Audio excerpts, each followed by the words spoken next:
Hello everyone, welcome to EGT. आज हम गाला sample paper 4 का सेक्शन बी सॉल्व करने जा रहे हैं। चलिए स्टार्ट करते हैं। पहला क्वेश्चन है, what is the difference between endothermic and exothermic. Endothermic और एक्सोथर्मिक के बीच में क्या डिफरेंस है उसके बारे में हमें बताना है। तो एंडोथर्मिक एक ऐसी रिएक्शन होती है जिसमें हीट एब्जॉर्ब होती है, और एक्सोथर्मिक रिएक्शन एक ऐसी रिएक्शन होती है जिसमें हीट इवॉल्व होती है। इट मींस कि हीट बाहर की तरफ निकलती है, रिलीज होती है। क्लियर? नेक्स्ट इसका एग्जांपल है, दैट इज कैल्शियम कार्बोनेट को जब हमने हीट किया तो ये कैल्शियम ऑक्साइड और कार्बन डाइऑक्साइड में कन्वर्ट हुआ। इसी तरीके से यहां पे जब हमने कार्बन प्लस ऑक्सीजन को कंबाइन किया तो हमें मिला CO2 और हीट एनर्जी मिली। तो इसमें हीट क्या हो रही है, हीट एनर्जी बाहर की तरफ निकल रही है, इसलिए ऐसी रिएक्शन को हम लोगों ने एक्सोथर्मिक रिएक्शन का। क्लियर? तो बेसिक सी बात यह है कि एंडोथर्मिक रिएक्शन एक ऐसी रिएक्शन होती है जिसमें हम हीट डालते हैं, एक्सोथर्मिक रिएक्शन एक ऐसी रिएक्शन होती है जिसमें से हीट बाहर निकलती है। सिंपल।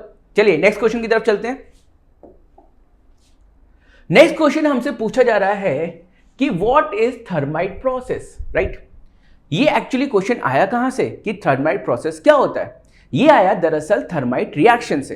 ठीक है, थर्माइट रिएक्शन क्या होता है? थर्माइट रिएक्शन एक ऐसी रिएक्शन होती है जब हम फेरिक ऑक्साइड को एल्यूमिनियम के साथ रिएक्ट करवाते हैं तो इसकी वजह से क्या होता है, बहुत सारी हीट प्रोड्यूस होती है, बहुत सारी हीट प्रोड्यूस होती है, और वही हमें हीट क्या करना होता है, यूज करना होता है।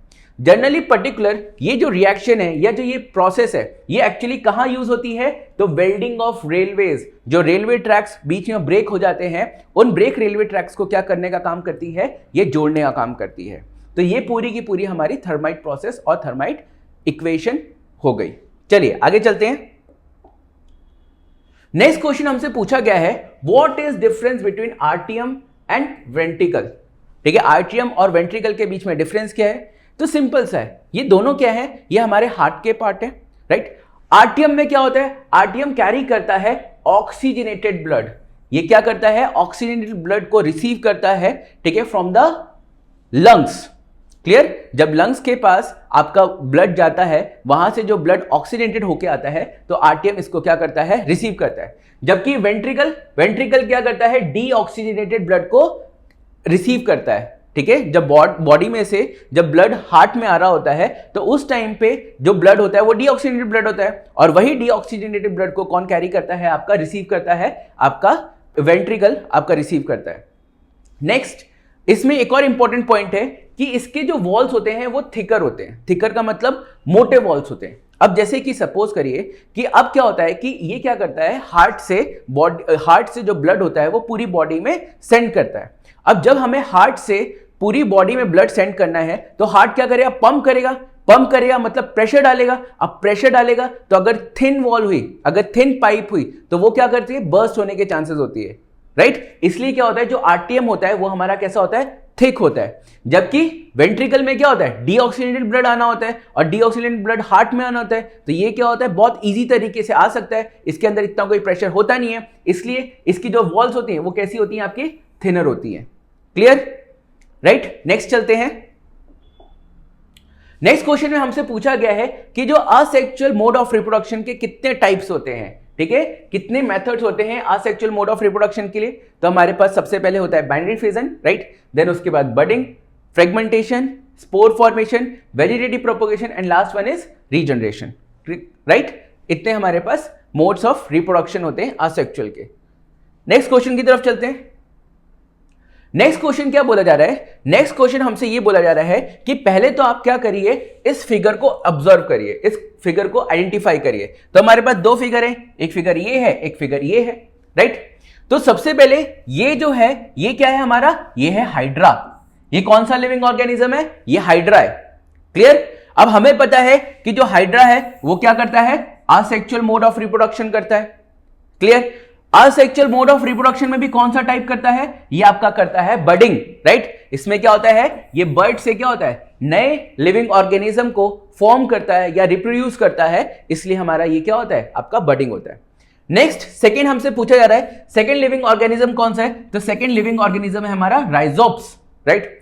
ये राइजोप्स क्या करता है, ये राइजोप्स हमारा असेक्सुअल मोड ऑफ रिप्रोडक्शन होता है, और ये कौन से मेथड से असेक्सुअल मोड ऑफ रिप्रोडक्शन होता है, तो that is spore formation.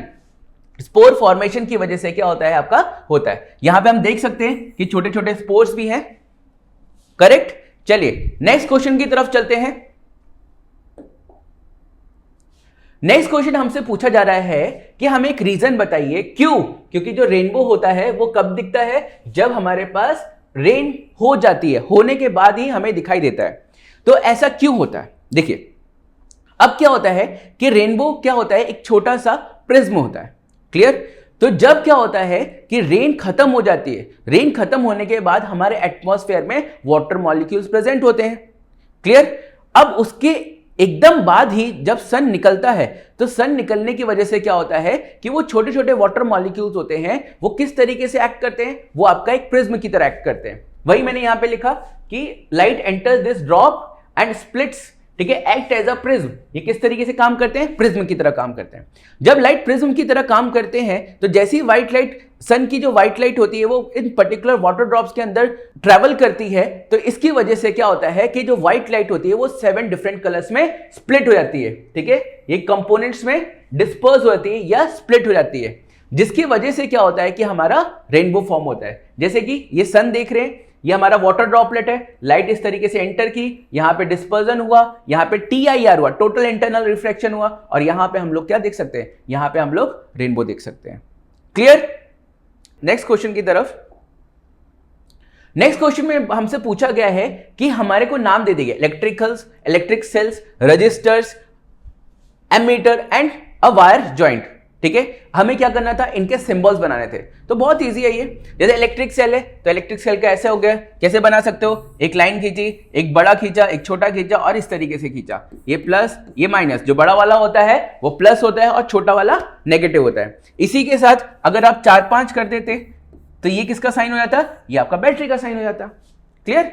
Next है आपका रजिस्टर, ठीक है, बहुत सिंपल है। रजिस्टर को भी हमने बनाने के लिए क्या किया, सिर्फ ऐसे ऐसे ऐसे ऐसे और ऐसे कर दिया, क्लियर। नेक्स्ट है हमारा एमीटर। आपको पता है एमीटर कहां यूज होता है, एमीटर हमारे इलेक्ट्रिसिटी को मेजर करने के लिए यूज होता है। ये भी सिंपल है, क्या किया आपने, एक सर्कल बनाया, एक लाइन यहां से, एक लाइन यहां से, यहां पे ए बना दिया, क्लियर, यहां पे पॉजिटिव, यहां पे नेगेटिव। नेक्स्ट वायर जॉइंट, ठीक है, कहां पे वायर जॉइंट्स हो रहे हैं उसको सिंबल शो करने के लिए हम लोगों ने ये बनाया, कैसे, एक वायर इधर, एक वायर इधर, और यहां पे हम लोगों ने ऐसे सर्कल कर दिया, खत्म। चलिए नेक्स्ट क्वेश्चन की तरफ चलते हैं। नेक्स्ट क्वेश्चन हमारे पास न्यूमेरिकल है, और ये न्यूमेरिकल हमें क्या बोल रहा है, ठीक है, इसको समझते हैं। न्यूमेरिकल क्या बोल रहा है, न्यूमेरिकल बोल रहा है कि हमारे पास एक इलेक्ट्रिक हीटर है, ठीक है, जो कितना करंट लेता है, करंट ले रहा है 4 एम्पियर। हमारे पास करंट कितना आ गया, तो हम लोग यहां पे लिख लेते हैं I is equals to 4 ampere, ठीक है, फ्रॉम अ सोर्स, किसी भी जगह से ले रहा है। फिर पोटेंशियल डिफरेंस बिटवीन 2 एंड्स, अब पोटेंशियल डिफरेंस कितना है, तो यहां पे V है, दैट इज 60 वोल्ट, 60 वोल्ट है। अब वो पूछ रहा है, ठीक है, यहां पे एक क्वेश्चन खत्म हो गया।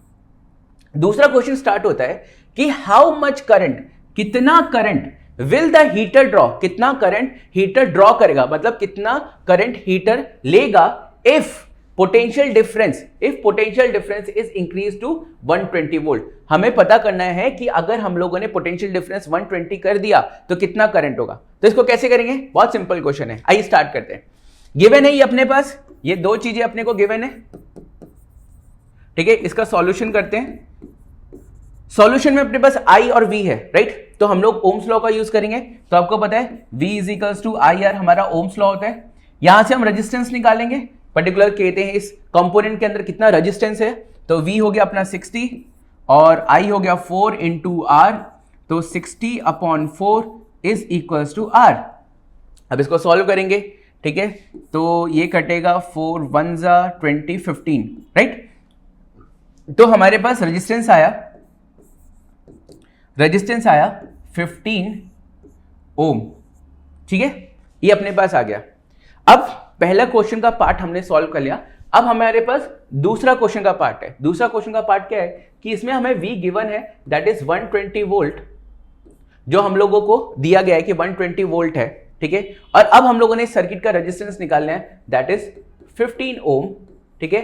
अब हम क्या करेंगे, अब हम इसको, ठीक है, फाइंड आउट करेंगे। सिंपल, ये भी हमें ओम्स लॉ से ही करना है, तो V is equals to IR, ठीक है। V है अपना 120, I अपने को फाइंड आउट करना है, तो I इंटू R कितना है 15, ठीक है। इधर से नीचे जाएगा तो 120 अपॉन 15, क्लियर। तो पहले हम 5 की टेबल से काटते हैं, 5 3 जा 15, ये 2 जा, ये 4 जा, फिर ये 1 जा 6, 8 1 8, 8 3 24, 8 जा, तो I कितना आ गया अपना फाइनली। अगर जब हम क्या कर रहे हैं, हम पोटेंशियल डिफरेंस को इंक्रीज करके 120 वोल्ट कर रहे हैं, तो हमारा I कितना आ गया, हमारा I आ गया 8 एम्पियर। ये हमारा आंसर आ गया, सिंपल, ठीक है। चलिए नेक्स्ट की तरफ चलते हैं। नेक्स्ट क्वेश्चन हमसे पूछा जा रहा है कि what is the uses of electromagnet. Electromagnet के यूजेस क्या हैं? तो इलेक्ट्रोमैग्नेट, ठीक है, एक ऐसा मैग्नेट जिसको हम इलेक्ट्रिसिटी से प्रोड्यूस करते हैं, राइट, क्लियर। तो क्या क्या कहां यूज करते हैं हम? लाउड स्पीकर्स में इलेक्ट्रोमैग्नेट यूज होते हैं, ठीक है। इलेक्ट्रिक मोटर में यूज होता है, जहां पे भी मोटर है, जहां पे भी चीजें घूम रही है वहां पे मोटर है, जैसे फैन हुआ, माइक्रो ओवन हुआ, AC हुआ, ठीक है, जो भी चीज घूम रही है, वॉशिंग मशीन है, ठीक है, वहां पे सब जगह क्या है, आपका मोटर है।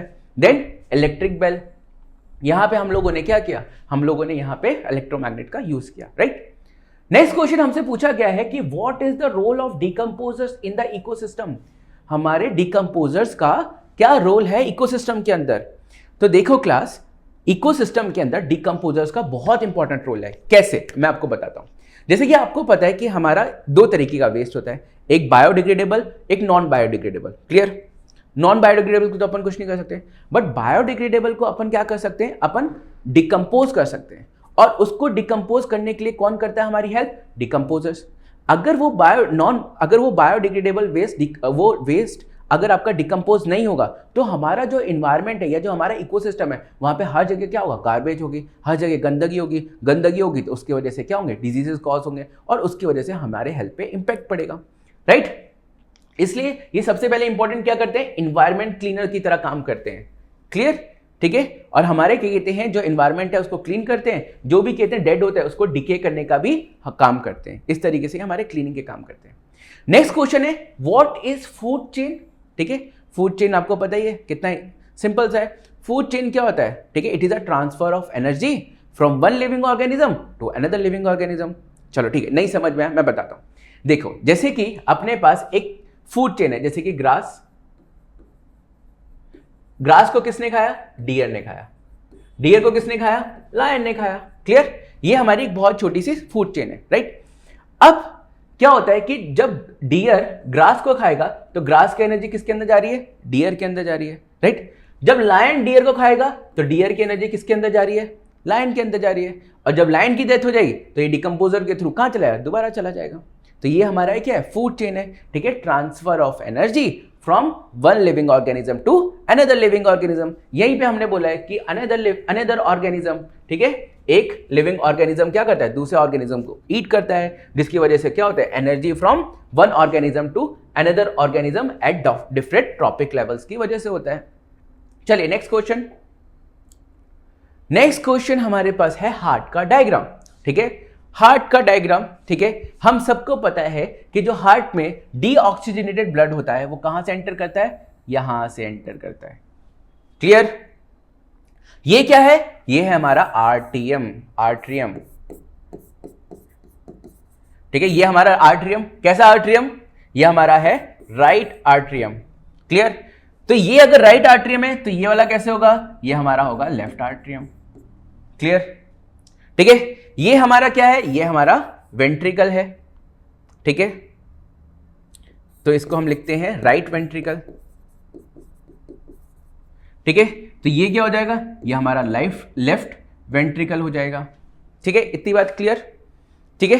अब क्या होता है, जो ब्लड होता है वो यहां से आता है, पहले यहां पे फिल होता है, फिर इस वॉल्व के थ्रू यहां पे जाता है, फिर यहां से जाते जाते वो लंग्स में जाता है, राइट। तो यहां पे इसको कौन लेके जाता है, तो इसको जो कहते हैं डीऑक्सीजनेटेड ब्लड को लंग्स के पास कौन लेके जाता है, तो आपकी पल्मोनरी आर्टरीज क्या करती हैं, लंग्स के पास लेके जाती हैं।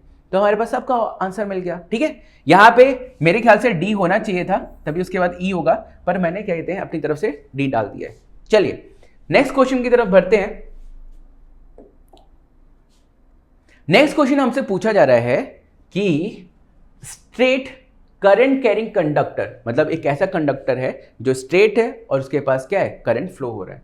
ठीक है, उसको कहां प्लेस किया गया, उसको मैग्नेटिक फील्ड में प्लेस किया गया। ठीक है, मैग्नेटिक फील्ड में प्लेस किया गया such that length is perpendicular to the direction of the magnetic field. जैसे कि हम यहां पे देख लेते हैं कि जैसे कि सपोज करो ये दो मैग्नेट है, ठीक है, ये नॉर्थ पोल, ये साउथ पोल, यहां से ये मैग्नेटिक फील्ड ऐसे जा रही है। ठीक है, हमने क्या किया, कंडक्टर को परपेंडिकुलर रखा, किसके, मैग्नेटिक फील्ड लाइंस के, मैग्नेटिक फील्ड लाइंस के परपेंडिकुलर रखा, ये 90 डिग्री यहां पे एंगल बना रहा है। ठीक है, अब हमसे पूछा गया, अब ठीक है, हम सबको पता है कि अगर जब भी हम करंट कैरिंग कंडक्टर को मैग्नेटिक फील्ड में रखेंगे तो ये क्या करेगा, एक फोर्स एक्सपीरियंस करेगा, राइट। अब जब ये फोर्स एक्सपीरियंस करेगा तो फोर्स किस डायरेक्शन में एक्सपीरियंस होगी, उसके लिए अपने को क्या बताना है, रूल बताना है। तो वो कौन सा रूल है, वो रूल है आपका फ्लेमिंग लेफ्ट हैंड रूल, जो मैंने आपको यहां पे दिखाया हुआ है। ठीक है, जब हम क्या करेंगे, अपने लेफ्ट हैंड को उठाएंगे और तीनों जो हमारी फिंगर्स है, thumb, index finger and middle finger, इनको क्या करेंगे, इनको तीनों को परपेंडिकुलर रखेंगे। तो ये वाला जो पार्ट है it shows magnetic field, it shows that particular finger, ये क्या शो करेगा, करंट शो करेगा। और जहां पे अपने आप ये आपका थंब आएगा वो क्या शो करेगा, वो फोर्स शो करेगा या तो मोशन ऑफ द, ठीक है, कंडक्टर शो करेगा। इसके बाद एक और क्वेश्चन है कि finding the direction of the force acting on an insulator, insulator के ऊपर क्या फोर्स एक्सपीरियंस करेगी, आप ही बताओ, नहीं करेगी ना, क्योंकि जब हम मैग्नेटिक फील्ड पे हम लोग क्या करते हैं, करंट कैरिंग कंडक्टर रखते हैं, तब ये क्या करता है, आपका फोर्स एक्सपीरियंस करता है। लेकिन इंसुलेटर के अंदर करंट फ्लो हो पाएगा, नहीं हो पाएगा ना, तो यहां पे क्या होगा, नो, कोई तरह की फोर्स एक्सपीरियंस नहीं होगी ऑन द इंसुलेटर। क्लियर, यहां पे हमारा गाला सैंपल पेपर 4 का सेक्शन भी खत्म होता है। अगर इससे रिलेटेड कोई भी डाउट हो तो आप हमें कमेंट सेक्शन में पूछ सकते हैं। Thank you.